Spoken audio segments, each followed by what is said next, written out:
Hello and welcome to this video. In this video, I've got a special product for you who are interested in keeping journals. A journal is a book where you write your daily thoughts. It could be in the morning, it could be in the evening, it could be any time of the day. But many people have got a habit of writing in their journals. I've been keeping a journal for quite a while, and as from 2015, I designed the first digital journal. Now, why did I do that? I did that because I realized that after some time, I might need to publish my work, either as a book or an article. And this work must emanate from my own original thoughts. Then I realized that if you write in a physical journal, at one time or another, you will be forced to rewrite that or type it for publication. And that is when I decided to come up with a digital journal. The digital journal helps us in several ways, in the sense that when you want to publish your work, it's just a matter of copy and pasting. The other way in which it can be useful is that you can be able to link topics of the same topics together so that you don't have to repeat your thoughts. And even if you're to repeat, it's a matter of going to an earlier thought, updating it because information changes from time to time, and you come up with a new article. So those are some of the advantages of keeping a digital journal. So today I want to share with you this digital journal. Of course, it's not where I write my thoughts because I've decided to redesign it afresh so that I give it a new look so that it appears modern. But everything is the same. Let me go through the various features of this journal so that you can be able to understand how it looks like. First of all, the software and the hardware that you need in order to use this journal is simply your computer, and it must have Office, Microsoft Word installed in it. That is all the software and the hardware you need, and you are set to go. So as soon as you receive this journal, you will use Microsoft Word to open it. Let me just open it so that you can be able to see how it looks like. You will go to the tab View and ensure that the navigation pane is checked. If it is not checked, you will not be able to see this navigation, which comes here. You will not be able to see the navigation. Let me zoom in a little bit more so that you can be able to see more features of it. That one is zooming too much. Let me reduce the zoom to, say, 150. Let's see whether that one is okay. I think 125 would do because I want to have the navigation here.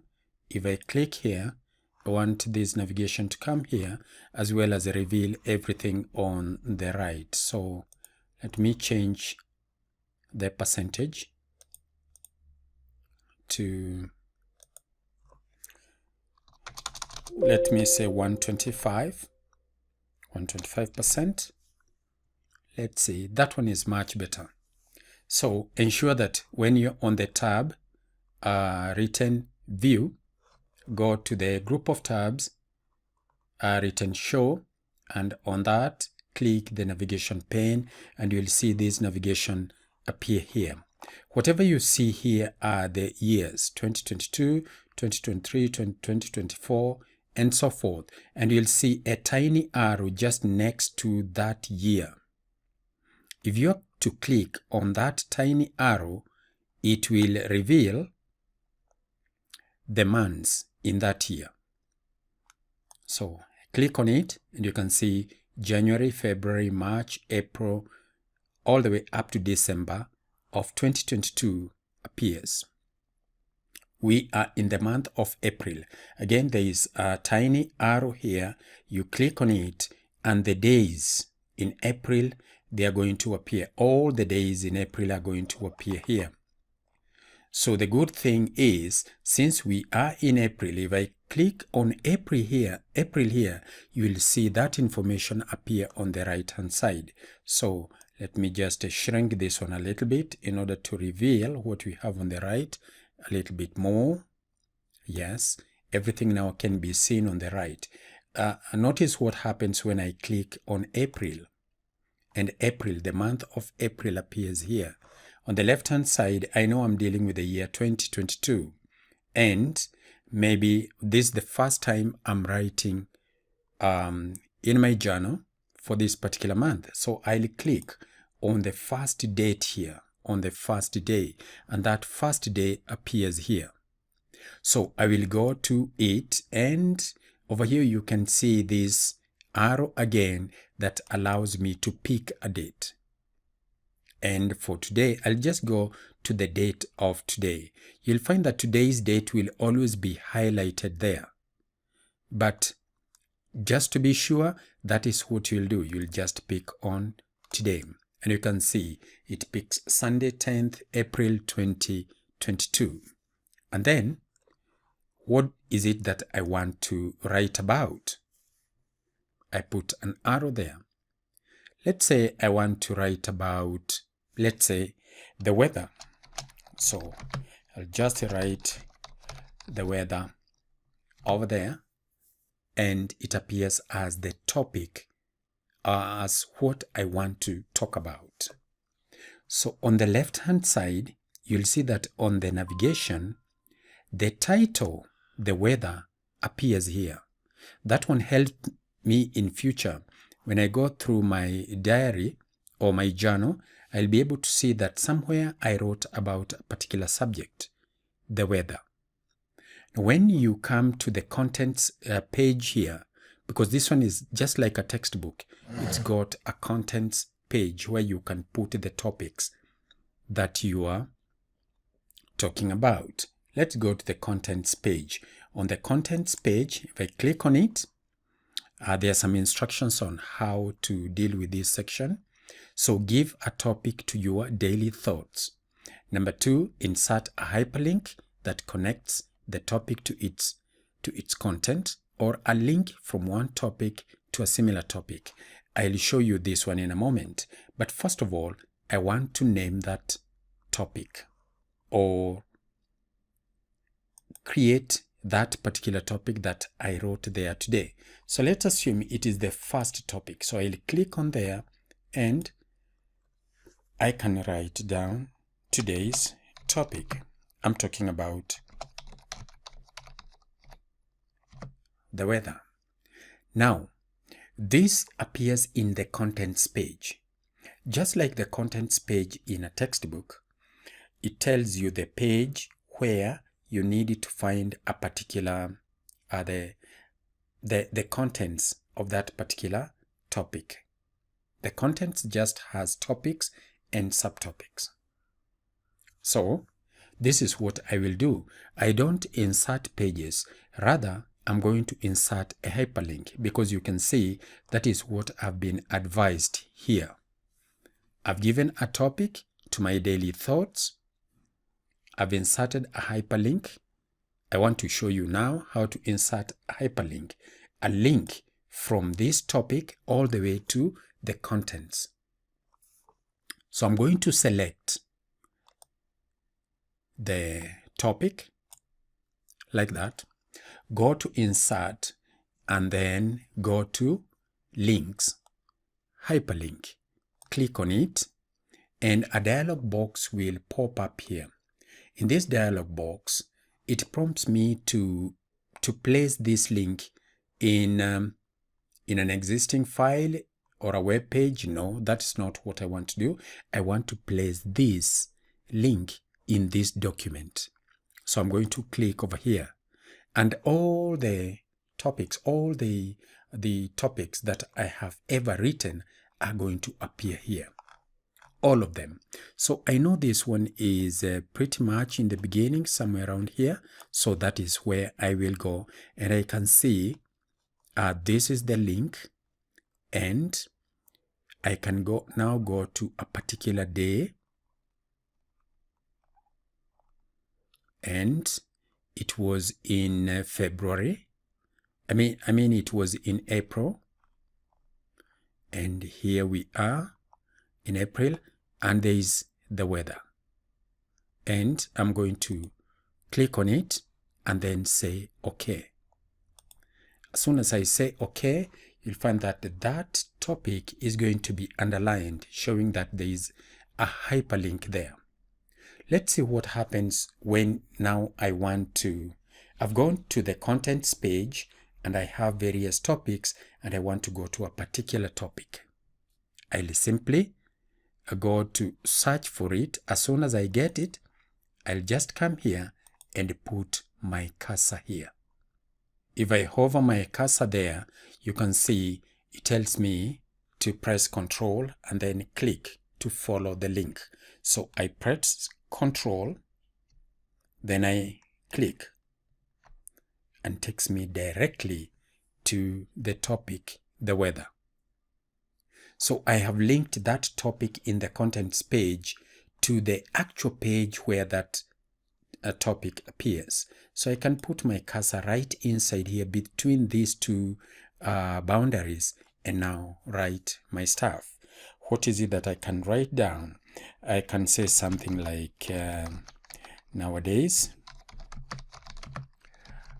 the temperatures are high and the sun is very bright.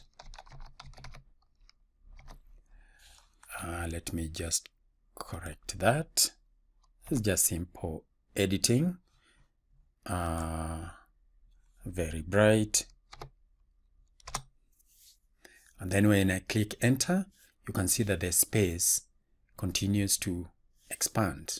Let me continue writing, and maybe I want you to be able to see what happens to that particular space. I can say in the morning.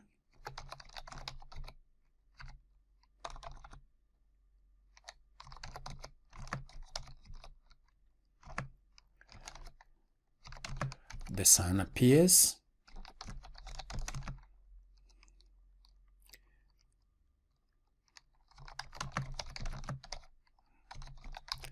In the horizon, and there are no clouds.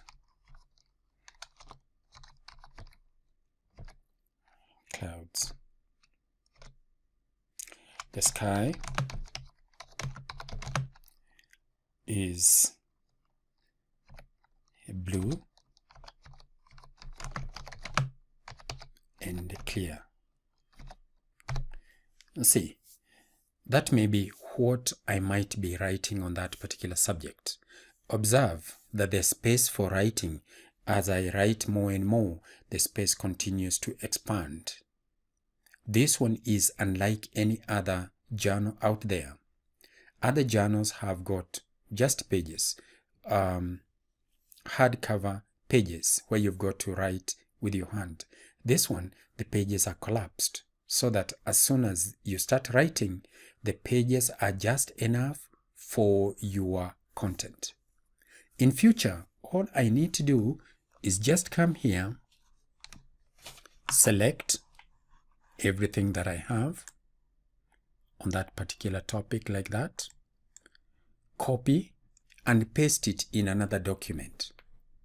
Maybe I'm interested in publishing an article on that particular topic, or I'm interested in writing a book, converting my journal into a book. It becomes very easy to pick up what I've written in the past and convert it into chapters of my book. That is why typing into the journal is, according to me, more important compared to writing it with your hand.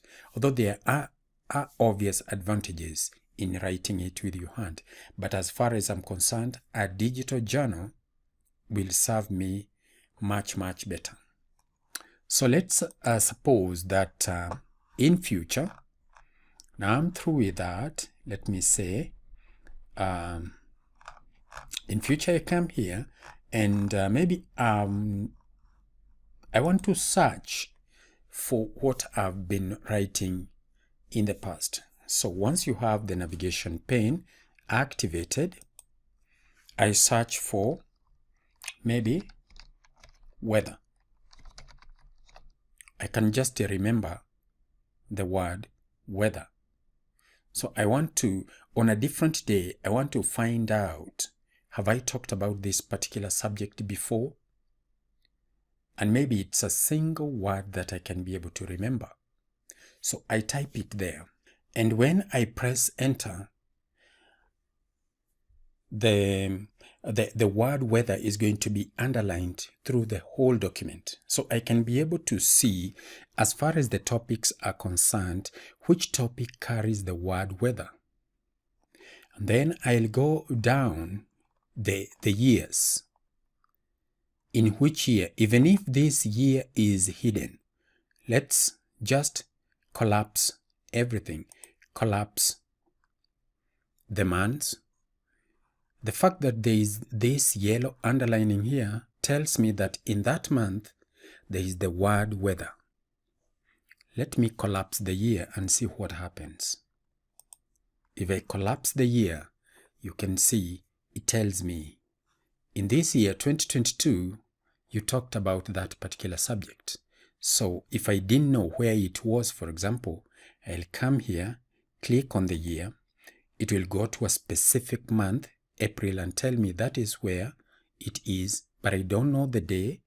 And when you click over here, it tells you the exact date. If you talked about the weather in more than one day, then it's going to underline all the days when you talked about the weather. Notice that even when it comes to the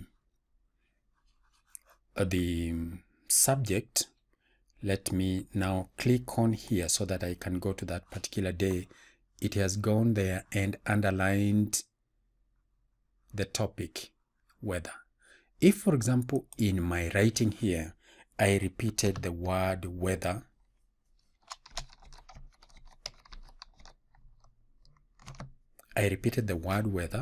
and that is what I am searching for over here, and I press enter,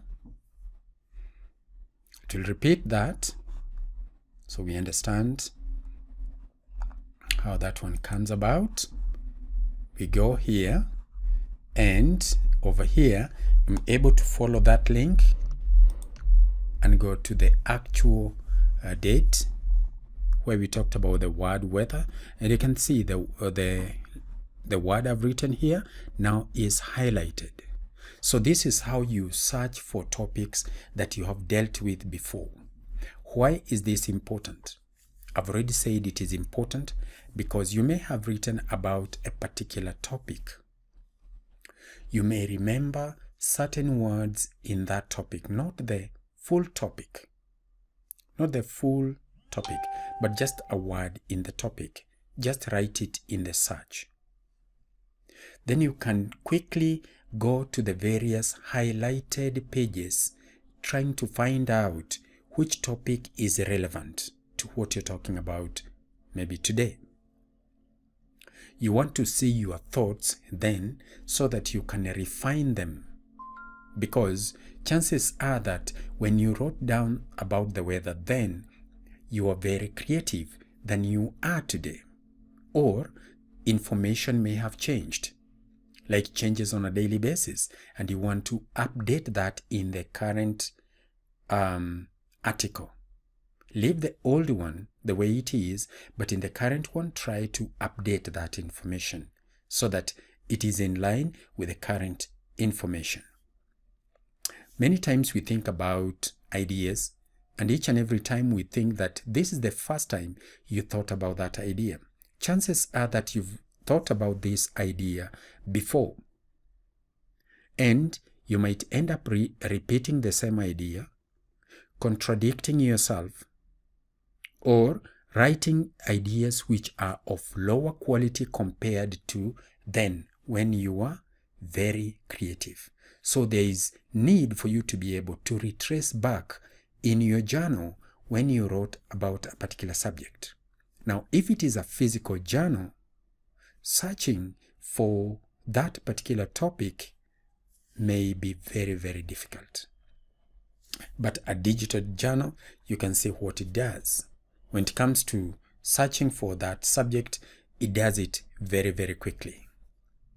Now, if, for instance, I have written about this today, and some other day I also want to write about the same, I can link this one to that particular date, so that I've already shown you how to enter hyperlinks. I just need to underline it and then enter the hyperlink, go to the search, find out all the other places that I've written about the weather, link that topic to those other topics, so that when it comes to finding out what I wrote then and what I'm writing now, I'm able to look at all situations where I wrote that particular subject. That's how this digital diary works. Now let me collapse these headings so that I can explain something else. Now let's look at this diary. How many years does it have? It has 50 years. It starts from 2022 all the way to 2072. So it is such a big diary. It has got 2,453 pages. And in these pages, it's got pages that have been collapsed, that have been squeezed together. You can just imagine how many pages it's going to have the moment each page starts expanding like this. So it allows you to put your thoughts together for very many years. Of course, when it comes to saving this, I usually recommend that you save in more than one place. Always ensure that you have a copy saved in the cloud. One in your computer, another one in the cloud. You can even have a third place where you save this file, because with the digital files, we know what can happen if it gets deleted. Another thing you can do is to convert this diary every time to a PDF file. And I will show you how you do that. You will go to File, and then you will go to Save As. Click on that. Then it will ask you where you want to save it. You can just say in the current folder. That's where I'm saving these documents. And the type of file, you will click here, and then you will go down and choose PDF, like that. And then further, because you want your PDF to have navigation, you'll go to the options, click on it, and then check this box here where it says create bookmarks. Click on that and leave it as it is. Then say OK and save. Let's see what happens once you have saved that file like that. And here we have the PDF. You can see I've used my web browser to open it. You can use any PDF reader to open that file. And the navigation, always ensure that the navigation of your PDF is activated. On Microsoft Edge, these hatched lines here on the left, if you click on them, they prompt you to reveal the navigation or the table of contents. If, for example, your document has got a table of contents, it will appear here. So let us check how it appears. We wrote something in the contents. I click on that, and when the contents page appears, I can see I wrote about the weather as my first topic. If I click on it, it appears here. And let's see whether the hyperlink works. If I hover my cursor over there and click on it, it should take me to where I wrote about that particular topic. The moment I click on it, it takes me all the way there. So I can be able to put another link over there too. So that is as simple as that. At the same time, when I go back to the, let me collapse the topics and go to the year 2022, expand on it to reveal the months. I come to the month of April because that is where I wrote down something. Click on it, and here it is. I wrote about the weather. I wrote about the weather here. When it comes to expanding, when you right-click on the documents here, it should give you the levels to which you can be able to expand. You can expand all levels so that you're able to see the topics. But I believe the best would be, say, the contents here, because for every topic, you put it in the contents. If you expand that, that is the best, because it gives you the topics as you wrote them down here. I've given you a space of 100 topics, although you could expand those topics to beyond 100. At the same time, I gave you very many years. You might not be interested in so many years like that. You might want a journal for 2 years, for 5 years, and maybe 10 years. So those are the ones that I will avail to my subscribers, just for a short donation to the channel. A journal of 2 years, 5 years, and 10 years, just for a simple donation of $20. How do you get it? Send me your email, and I send you the link where you can download this particular journal. You agree with me? It is a fantastic product. It's something that can help you to organize your work and you keep it safe. I've even shown you how you can be able to convert that information from Word format into PDF, whereby now it is more like a permanent feature. Another thing you can be able to do after you write down every topic is to print that particular page. You can be able to print the page and file it. That becomes a way of permanently, a way of ensuring that whatever you wrote down does not get lost should the file become corrupt or something like that. But I've given you the tip of saving this document in several places, so that should one get corrupt, then you still have other copies which can be available to you. And this one, you do it every time you save. Make sure that you have set your computer in such a way that it saves twice, in your computer and in the cloud. That is what I had for you this evening, hoping to get your email because you're interested in getting this journal from me. Have yourself a pleasant evening.